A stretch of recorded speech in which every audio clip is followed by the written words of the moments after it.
জেলা থেকে সরাসরিতে এবার বাঁকুড়া জয়পুরের দিকে নজর রাখতেই হবে, কারণ ধুন্ধুমার পরিস্থিতি সেখানে অবরোধে তুলতে লাঠি চার্জ পুলিশের। উত্তপ্ত বাঁকুড়া জয়পুরে বাঘাজল, জয়পুরে দুই পড়শির বিবাদ, আর সেই বিবাদের জেরে অবরোধ এবং অবরোধে ধুন্ধুমার পরিস্থিতি। অবরোধ তুলতে লাঠি চার্জ পুলিশের।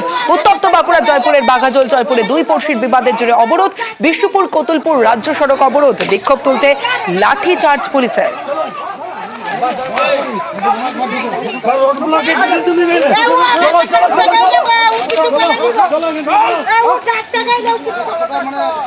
দেখছি কতটা পার পেয়ে গেছে নাকি।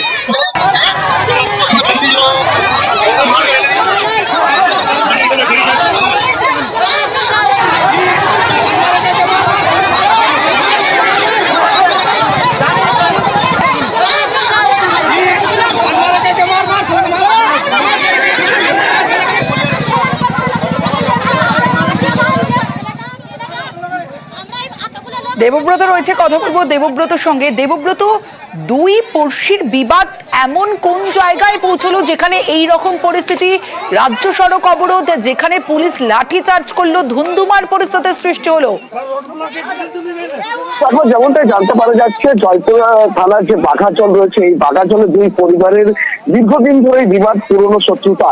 এই পুরনো শত্রুতার জেরে দুপক্ষের মধ্যে প্রথমে সংঘর্ষ হয়।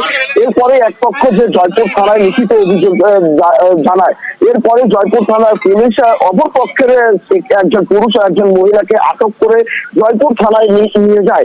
এখানে গ্রামবাসীদের প্রশ্ন, যাদেরকে আটক করা হয়েছে তারা নিরপরাধ, তারা কোনো দোষ করেনি, পুলিশ অযথা তাদের নিয়ে গেছে থানায়। যে কারণেই তারা এদিন 2 নম্বর রাজ্য সড়ক, অর্থাৎ বিষ্ণুপুর কতুলপুর যে 2 নম্বর রাজ্য সড়ক রয়েছে, সেখানে গাছের গুঁড়ি ফেলে তারা বিক্ষোভ দেখাতে থাকে, পথ অবরোধ করে, যার ফলে যানজট পরিস্থিতি তৈরি হয়। ঘটনাস্থলে যায় জয়পুর থানার পুলিশ, তাদেরকে ওঠানোর চেষ্টা করলে গ্রামবাসীরা অনড় থাকে। তাদের দাবি ছিল যে যাদের আটক করা হয়েছে তাদেরকে ছেড়ে দিতে হবে।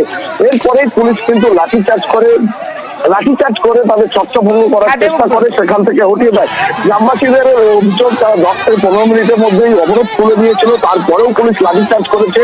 গ্রামবাসীদের আরো অভিযোগ, যারা অবরোধ করবে তাদের ওপরেও পুলিশ লাঠিচার্জ করেছে, এবং কি গ্রামে ঢুকেও পুলিশ লাঠিচার্জ করেছে।